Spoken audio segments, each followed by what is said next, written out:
More breaking news now. The man convicted of shooting and killing a Pawtucket woman at point-blank range nearly 3 years ago has been sentenced to 2 consecutive life sentences plus 5 years by a judge. 27-year-old Jack Doherty was found guilty of first-degree murder of Cheryl Smith in November. His co-defendant, Shaylin Moran, was sentenced to life plus 10 years last summer.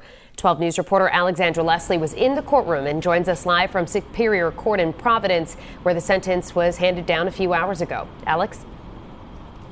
Well, the state had requested the maximum of those 2 life sentences plus an additional 20 years. By law, the judge was required to hand down those 2 life sentences, but she only opted for an additional 5 years as well. Last November, 27-year-old Jack Doherty was found guilty of the New Year's Day murder of 54-year-old Cheryl Smith at her Pawtucket home back in 2020. Smith's cousin Robert spoke about his love for her at Doherty's sentencing. She had a kind heart and always cared about people near and dear to her. They always say the cousins are your first friends.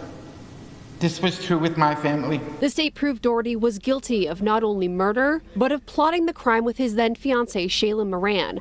Evidence uncovered Doherty was also quick to post about the crime on social media. He takes a photograph of himself and his co-defendant in bed with her holding up 4 fingers, the exact same number of shots that he fired at and killed Cheryl Smith with. And he puts the caption, "We some fighters and some shooters." Doherty's attorney argued an additional 20 years the state was asking for on top of 2 life sentences was not needed. Given Mr. Doherty's well-known, documented, and undisputed mental illness in this case, Your Honor, I'm asking you to show him some measure of consideration and lenience for his illnesses. The state believes that the defendant cannot be rehabilitated, thereby asking for the maximum penalty. I don't agree.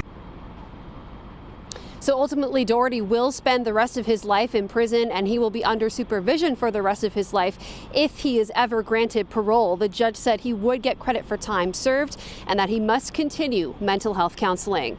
Live in Providence, Alexandra Leslie, 12 News.